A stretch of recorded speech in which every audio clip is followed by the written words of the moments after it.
karena telah bersedia meluangkan waktunya untuk saya. Jadi Pak, kami di CGP ini ada modul 3.1 yaitu tentang pengambilan keputusan berdasarkan nilai-nilai kebajikan. Nah, jadi tugas kami di sini yaitu untuk mencari informasi, menggali informasi melalui pertanyaan-pertanyaan yang kami tujukan kepada kepala sekolah. Nah, Pak, jadi kita mulai saja ya Pak ya. Yang pertama Pak, jadi selama Bapak menjadi kepala sekolah, bagaimana Bapak dapat mengidentifikasi kasus-kasus yang merupakan dilema etika atau rujukan moral? Baik Bu, terima kasih pertanyaannya yang sangat bagus. Tentu kita pahami dulu dalam konteks dilema etika. Jadi dilema etikanya artinya benar versi benar, sedangkan bujukan moral benar versi salah. Nah, jadi dalam hal ini sebagai kepala sekolah dalam mengambil keputusan, saya mempertimbangkan berbagai masukan berupa informasi faktual dan akurat dalam segala hal, dan segala keputusan yang saya ambil mengacu berdasarkan aturan daripada pemerintah. Itu satu.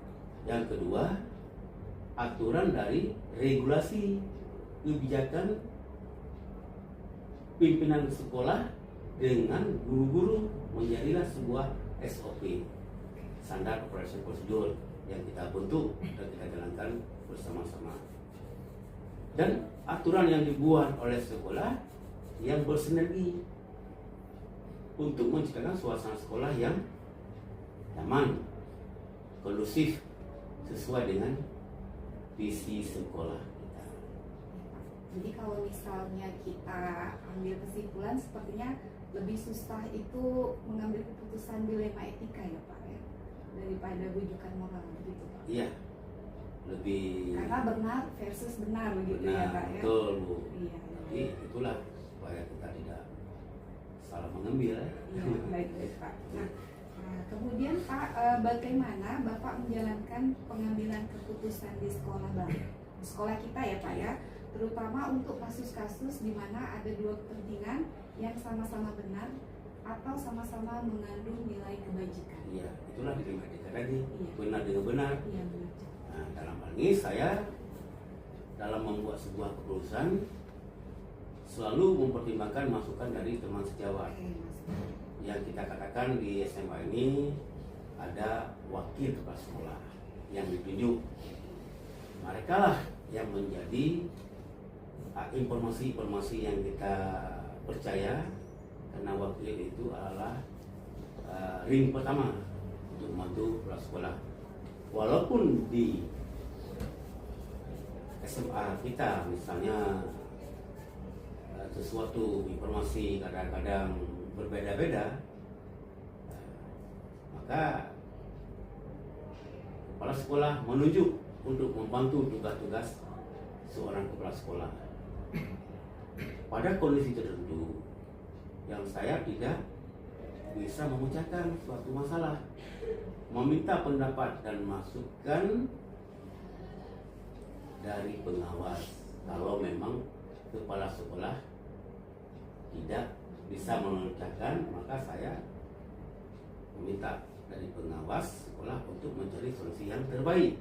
Oke, berarti alurnya Pak dari kepala sekolah, Iya. wakil, kemudian pengawas gitu Pak ya. Pengawas. Oke, itu bentukannya Pak ya. Nah, kemudian Pak, kira-kira langkah-langkah atau prosedur seperti apa yang biasa Bapak lakukan selama ini? Ya, baik. Yang pertama kita mencari informasi terlebih dahulu dari berbagai pihak yang kita anggap informasinya itu membenarkan, ya kan?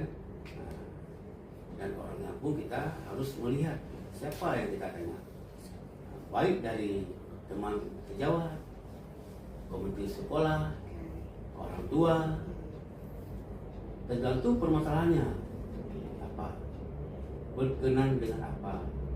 Terus setelah didapatkan berbagai informasi, tersebut saya melakukan analisis ya, dalam mengambil keputusan yang terbaik yang berdasarkan informasi yang dari kepala sekolah, dari pengawas dan komite tadi. Berarti mencari informasi, Ya. kemudian menganalisis, baru kemudian Bapak putuskan begitu ya Pak? Betul Ya? sekali. Nah, tanpa ada apa namanya? Intervensi. Iya gitu ya Pak ya. Nah kemudian Pak, kira-kira hal-hal apa yang selama ini yang menjadi tantangan Bapak dalam mengambil keputusan? Nah, tentu saja mempunyai tantangan Iya. besar, atau kalau bahasa lain itu terkorban perasaan dalam mengambil keputusan. Iya iya Pak. Maka diharapkan keputusan yang diambil oleh seorang kepala sekolah terkadang tidak memuaskan semua pihak, ya kan? Atau sebagai pihak tentunya saya bisa memberikan pengertian kepada sebagian pihak lainnya yang bermasalah atau sebuah keputusan bersama yang diambil. Nah, tadi kita sudah menjelaskan bahwa ada sebuah masalah misalnya tentang guru kita, yaitu tidak mau mengajar di kelas A, harus mengajar di kelas S, IPS misalnya. Nah, jadi sedangkan tenaganya kita kurang, maka perbedaan pendapat biasa terjadi. Namun bagaimana keputusan saya yang ambil bisa dinilai bijaksana oleh semua pihak dan dirasakan adil. Jadi kalau kalau kita lihat memutuskan suatu masalah itu mudah, tapi pada dasarnya sulit ya Pak ya, karena harus mempertimbangkan banyak hal dan banyak pihak gitu. Betul. Ya Pak ya. Baik Pak. Nah kemudian Pak, apakah Bapak memiliki sebuah jadwal dalam menyelesaikan suatu kasus dilema etika, dan kira-kira apakah Bapak langsung menyelesaikannya di tempat atau memiliki jadwalnya Pak? Baik Bu, kalau memang kita menyelesaikan sebuah kasus terutama dilema etika, tentu kita harus penjadwalan sehingga tidak betul dengan kegiatan lain. Nah, misalnya guru A juga tidak terbentur dengan kegiatan proses belajar, dan hal tersebut kita lakukan penjadwalan dalam menyelesaikan kasus dilema etika dengan memanggil secara bergantian yang bersangkutan. Setelah didapatkan jalan penyelesaian, saya akan menemukan kedua pihak yang bermasalah dan menyelesaikan permasalahan tersebut secara baik dan bijaksana. Ya. Baik Pak. Untuk pertanyaan selanjutnya Pak, kira-kira adakah seseorang atau faktor-faktor apa yang selama ini mempermudah atau membantu Bapak dalam mengambil keputusan pada kasus dilema etika ini? Baik Bu, selain daripada keluarga Ya Pak? Keluarga kita juga termasuk mengambil ini, ya kan? Artinya keluarga yang mendukung. Oke. Kalau kita kan ada istri, kalau ibu ada suami, nah juga rekan sejawat dan warga sekolah yang perlu kerjasama dan kekompakan sebagai sebuah tim dalam setiap pengambilan keputusan terkait kasus-kasus yang ada berkenaan dengan dilema etika dan rujukan moral. Jadi di situ sangat penting wakilnya, ya, masuk humas yang lebih terarah kita dan berarti pengawas. Saya tertarik tadi keluarga Pak. Jadi Bapak juga membawa masalah pekerjaan ini ke rumah juga gitu ya Pak ya? Itu tempat curhat. Oh iya. Kita kalau ada kasus-kasus kita bicarakan itu. Oh iya. Kita bicarakan tapi dalam konteks pendidikan ya. Oke, iya. Untuk mendukung kita. Salah satu hal memang tanpa ada dukungan keluarga barangkali tidak sempurna. Iya baik Pak. Jadi keluarga artinya pendamping kita, ya. Walaupun tidak selalu kita bicarakan hal yang tidak penting. Iya. Jadi kalau ada masalah-masalah itu barangkali keluarga kita mampu memberikan kontribusi yang terbaik. Masukan, sedikit masukan ya Pak ya. Baik Pak. Nah, kemudian Pak, untuk pertanyaan terakhir ya kan, dari hal yang tadi telah Bapak sampaikan dan uraikan kepada saya, pembelajaran apa yang dapat Bapak petik dari pengalaman Bapak mengambil keputusan dilema etika ini? Ya, pelajaran yang sangat berguna adalah pengalaman. Oke, baik. Ya, pengalaman kita barangkali kita pernah bekerja di tempat yang lain, tentu persoalan yang di tempat lain hampir sama juga di tempat yang sekarang. Dari pengalaman itu, terutama di tahun pertama misalnya, saya pernah bekerja di tempat lain.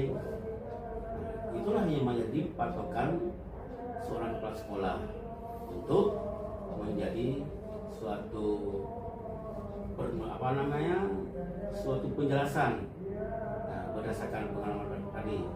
Nah, seorang kepala sekolah bukan hanya dituntut bisa menjadi pemimpin sekolah. Tapi pemimpin sekolah itu bukan hanya menjadi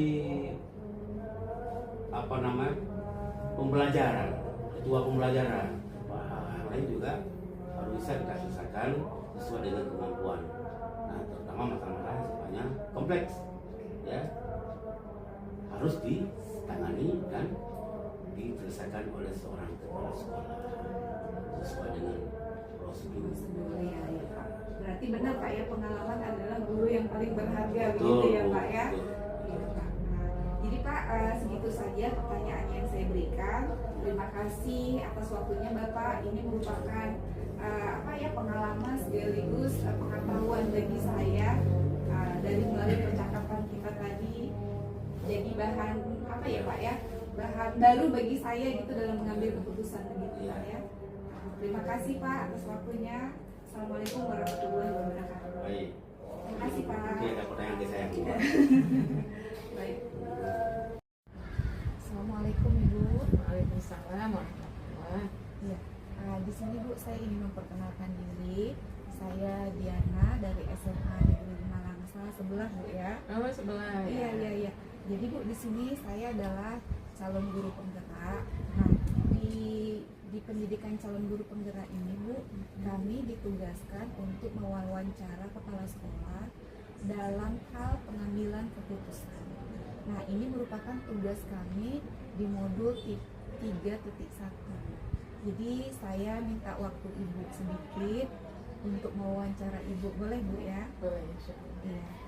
Baik Bu, kalau saya boleh tahu sebelum kita melakukan wawancara, di sini siswanya ada berapa orang ya Bu? 325. Oh, 325 orang. Nah, kira-kira Bu, kalau tingkat penghasilan orang tuanya itu bagaimana Bu ya? Tingkat penghasilan tuh di bawah rata-rata ya, karena di sini pun anak-anak yang sekolah di sini rata-rata orang pinggiran, yang pekerjaan orang tuanya itu ya petani, buruh tani, karena mereka nggak punya lahan. Kerja di tempat Kerja di tempat orang, jadi buruh gitu Iya, ya. banyak pun yang DHL. Mm-mm. Hanya sebagian kecil aja tuh yang ada ASN ya, Ya. cuma berapa persen lah. Oke. Berarti Bu, kalau saya boleh sedikit menyimpulkan, jadi ada banyak masalah ya Bu ya, dilema etika di sini Bu ya. Iya. Iya, Ya, tapi ya, seperti itulah hari-harinya ya, Iya. perhatian orang tua. Iya Bu. Nah, jadi Bu, dalam dilema etika ini ya Bu, selama ini bagaimana Ibu mengidentifikasi kasus-kasus yang merupakan dilema etika atau bujukan moral yang ada di sekolah ini Bu? Ya, selama ini dalam mengidentifikasikan sebuah kasus ya, merupakan dilema etika bila kasus tersebut memiliki dua nilai yang perlu untuk dipertimbangkan terlebih dahulu dalam mengambil keputusan. Sedangkan bujukan moral adalah kasus yang memiliki nilai yang sudah pasti benar atau salahnya ya, sehingga bisa lebih mudah dalam hal pengambilan keputusan. Jadi kita agak serba salah Bu ya kalau dilema etika ini ya kan Bu kan, Karena kan ada satu kasus saya pernah jumpai, ada satu anak itu dia anak tunggal, harus merawat orang tuanya yang sakit, begitu kan, bukan, sementara absen dia banyak, kalau lebih dari 25 hari harus tinggal gitu. Itu dilema etika ya Bu ya? Sungguh luar biasa. Sering dijumpai seperti itu Bu di sini Bu ya? Dulunya sering ya, sampai sekarang juga masih ada, tapi ya sudah diminimalisir lah gimana caranya ya kan. Kami jumpai juga orang tua, kami datangi. Oh iya iya, Ibu jumpai orang tuanya, Iya. kemudian kira-kira apa lagi Bu ya? Ya kami tanya lah apa kesulitannya. Kadang gini ya, anak-anak itu yang jauh itu, kalau dulu sih dari Krom sana kan ada bus tuh, Iya, mereka iya. bisa naik bus. Tapi sekarang kendaraan nggak ada, jadi kalau kendaraan cuma satu. Nah, jadi nanti kalau mereka orang tuanya bekerja, mereka nggak punya kendaraan ke sekolah. Jadi kami ambil kesimpulan dan minta tolong lah sama orang tuanya gimana cara ya anak-anak yang dekat dengan rumahnya, kalau memang ada yang punya kendaraan dan kosong, ya isi minyak atau kami yang isikan minyak. Oh, berarti guru ya Bu ya, yang memberi bantuan gitu ya Bu Iya, ya? insya Allah. Mulia sekali Bu. Alhamdulillah, mudah-mudahan ya kan. Iya iya Bu, semoga menjadi amal jariah Bu ya. Amin, amin, amin. Iya iya baik Bu. Nah kemudian Bu, bagaimana Ibu menjalankan pengambilan keputusan di sekolah Ibu, terutama untuk kasus-kasus di mana ada dua kepentingan yang sama-sama benar atau sama-sama mengandung nilai kebajikan tadi Bu? Ya agak membingungkan ya.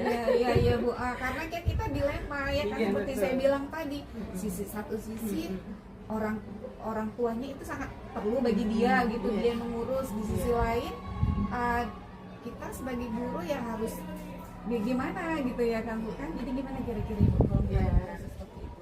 selama ini ya, ketika ada kasus yang sama-sama memiliki kebajikan yang harus dipertimbangkan, kedua nilai tersebut sampai membuat bingung nih dalam mengambil keputusan, harus berusaha lebih dahulu tuh membuat keputusan dengan nilai kasihan. Oh kasihan, iya pasti Bu ya, kasihan Bu ya, iya Bu. Dan memberi kesempatan ya Heeh. kepada siswa dan orang tuanya untuk memperbaiki keadaan kan. Iya iya. Namun bila ada tak ada perbaikan, Perubahan ya. maka harus keadilan lah yang digunakan. Iya, iya. Jadi Bu, kira-kira kalau misalnya lebih banyak ya Bu ya, lebih banyak itu Ibu, terutama guru-guru sini Bu ya, itu memegang prinsip kasihan atau keadilan Bu? Kira-kira gitu. Kayaknya sih lebih ke kasihan. Kasihan ya Bu ya, kita sebagai guru ya Bu ya, Iya. terutama ya kan. Kalau keadilan semuanya udah tinggal kelas kalau kita bilang Iya. begitu ya. Berarti kasihan Bu ya. Iya, lebih banyak kekasihannya. Walaupun nanti ada harus diambil keadilan ya Iya, kan. baik.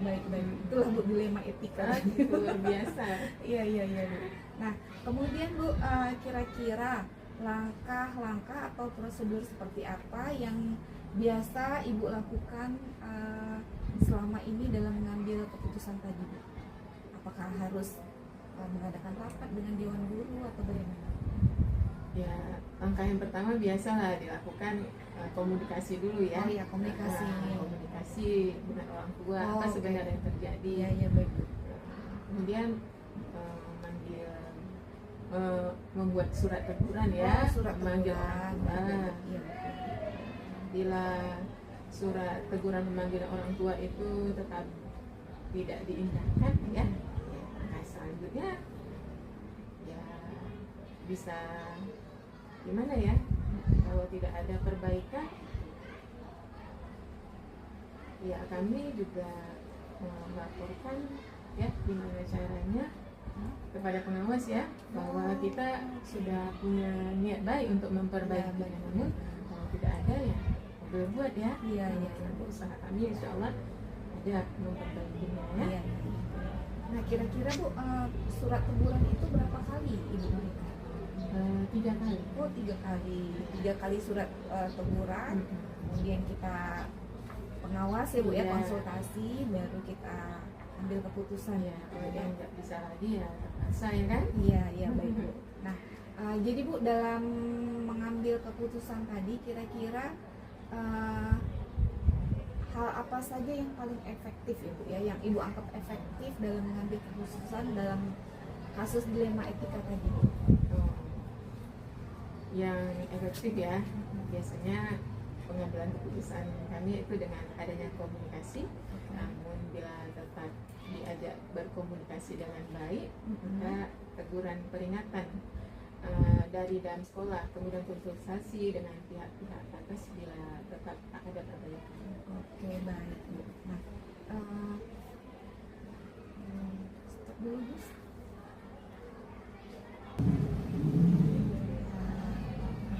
Kemudian kan Bu, kira-kira hal-hal apa saja yang selama ini merupakan tantangan bagi Ibu dalam mengambil keputusan dilema etika tadi? Banyak sekali tantangannya. Oh, banyak ya Bu ya.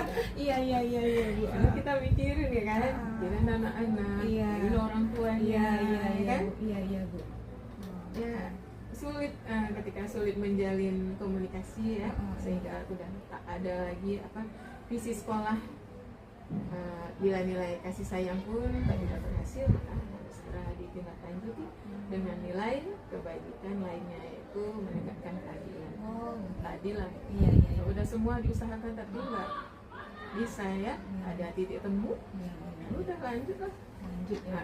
Peraturannya kasih sayang kasihan tadi udah berubah menjadi menegakkan keadilan kan? Keadilan, iya, karena dalam arti kata para orang tua juga tidak mau diajak kerjasama begitu ya Bu ya, berarti tantangannya kurangnya kerjasama orang tua ya Bu ya. Tadi mungkin itu karena kesibukan orang tua ya, faktor ekonomi, karena kan Bu, mereka kerjanya kalau kita bilang tidak ada jadwal ya kan Bu ya, tidak ada tempat gitu kalau kita bilang, jadi dimanapun mereka harus cari gitu kan waktunya. Bahkan saya tuh sering tuh ke rumah-rumah. Home visit Bu ya. Iya, sering. Nanti sampai di sana ya kejadiannya macam-macam. Iya.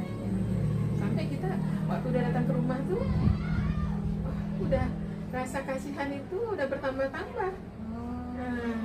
Sehingga kita nanti cari solusi lah bersama-sama dengan guru. Iya, dirapatkan dewan guru Bu ya. Jadi memang gitu Bu, kadang-kadang pun anaknya kalau kita bilang maksudnya kan etikanya kurang, kita ke keluarganya maksudnya udah ngerasa ya Allah, nah ini gitu ya kan, namanya anak-anak gitu kan. Oh istilahnya bagaimana ya, aduh ada sedikit rasanya tidak ada kasihan ketika kita mengunjungi rumahnya.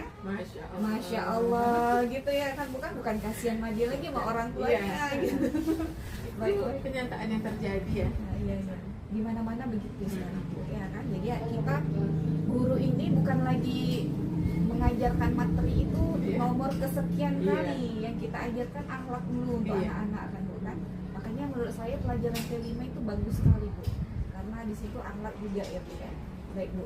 Nah terima kasih. Selanjutnya Bu, apakah Ibu memiliki sebuah tata kala atau jadwal tertentu dalam sebuah penyelesaian kasus dilema etika Bu?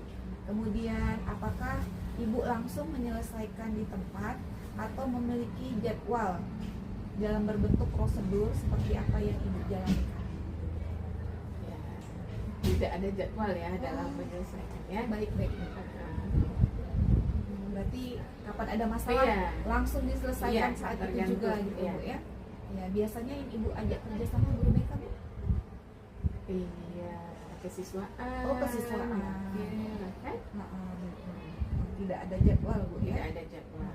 Gitu ada, karena kalau jadwal nanti ditunda-tunda malah beleber kemana-mana gitu ya. Jika datang kasus diselesaikan terus. Iya baik Bu ya, itu baik sekali. Nah kemudian Bu, apakah ada seseorang atau faktor-faktor yang selama ini mempermudah atau membantu Ibu dalam mengambil keputusan atas kasus dilema etika ini? Ada seseorang yang membantu Ibu, kira-kira ada nggak? Ya ada ya. Ya terutama tadi wakil kepala sekolah, warga sekolah, pengawas pembina juga. Oh pengawas ya Bu ya. Pengawas kan sering datang juga, kita utarakan juga ya kasus-kasus yang ada di sekolah. Oh gitu. Jadi kerjasama ya Bu ya. Nah Kemudian Bu, yang terakhir Bu, ini kira-kira dari semua hal yang telah Ibu sampaikan tadi, pembelajaran apa yang dapat Ibu petik dari pengalaman Ibu dalam mengambil keputusan dilema etika? Kalau udah dilema etika, Udah Ibu dilema memang, etika, ya, gimana ya? ah. Apapun ceritanya kita harus tegas. Oh baik, tegas Dalam mengambil keputusan ya. Iya iya Bu. Bila ada nilai yang bersinggungan pun kita pertimbangkan dulu. Nah, namun keputusan diambil juga tetap sesuai dengan aturan. Oh iya iya, iya. Tanpa mengesampingkan rasa kasihan tadi. Iya, Tetap Bu ya. Iya. Itulah kita Bu sebagai seorang guru, apalagi perempuan kan Bu kan, sebagai seorang ibu, sebagai seorang guru Iya. gitu ya kan. Jadi lebih banyak kasihan daripada kalau kita bilang apa ya, keadilannya gitu. Ya mungkin kalau peraturan nanti ya Iya iya. kita agak kena sedikit ya karena Iya. keadilan. Tapi Iya. rasa kasihan itu udah lebih mendalam gitu karena kita udah kenal anak-anak sejak di kelas 1 kan, Iya, iya. di kelas 3 kita pahami kenapa ya anak-anak seperti ini. Iya iya iya. Langsung nanti kualitas datang. Jadi saya teringat Bu kan, pada saat saya membaca pertanyaan ini gitu kan, saya waktu itu pernah ditanya oleh orang Malaysia Bu, kebetulan saya kan ada dapat beasiswa. Dia mengatakan gini, kami mendapati kasus bahwasanya guru laki-laki itu lebih baik mengajar daripada guru perempuan karena perempuan lebih mengedepankan kasihan begitu Iya, ya. iya. Jadi saya teringat dari pertanyaan ini, ada betulnya juga. Waktu itu saya belum jadi guru Bu. Iya. Jadi sekarang saya jadi guru, Udah dirasakan ya. oh iya ternyata yang mereka tanyakan itu berlaku sekarang Iya. gitu ya kan, ketika saya menjadi seorang guru gitu. Ketika kita belum mengalaminya kita nggak paham ya kok bisa gitu Iya, ya. kenapa gitu? Enggak, kita bilang ya enggak, Iya. gitu aja ya kan, tanpa apa namanya? Tanpa merasakan yang sebenarnya itu bagaimana Beda. gitu. Banyak berbeda teori kan dengan Iya praktek. iya betul. Apalagi kan Bu, kasus anak kita ini kalangan menengah ke bawah gitu ya kan Bu Iya. kan. Banyak kasus yang seperti itu biasa terjadi Iya. setiap hari ya kan. Iya. Jadi Bu, terima kasih saya ucapkan banyak-banyak kepada Ibu karena telah membantu saya dalam menyelesaikan tugas saya ini. Semoga karir Ibu sukses selalu, kemudian berjalan dengan lancar. Semoga apa yang Ibu dan teman-teman berikan itu menjadi amal jariah bagi Ibu dan teman-teman. Terima kasih banyak Bu Iya, ya. sama-sama. Semoga sukses ya. Iya, terima kasih banyak Bu. Assalamualaikum. Waalaikumsalam warahmatullahi wabarakatuh. Ini balik terus.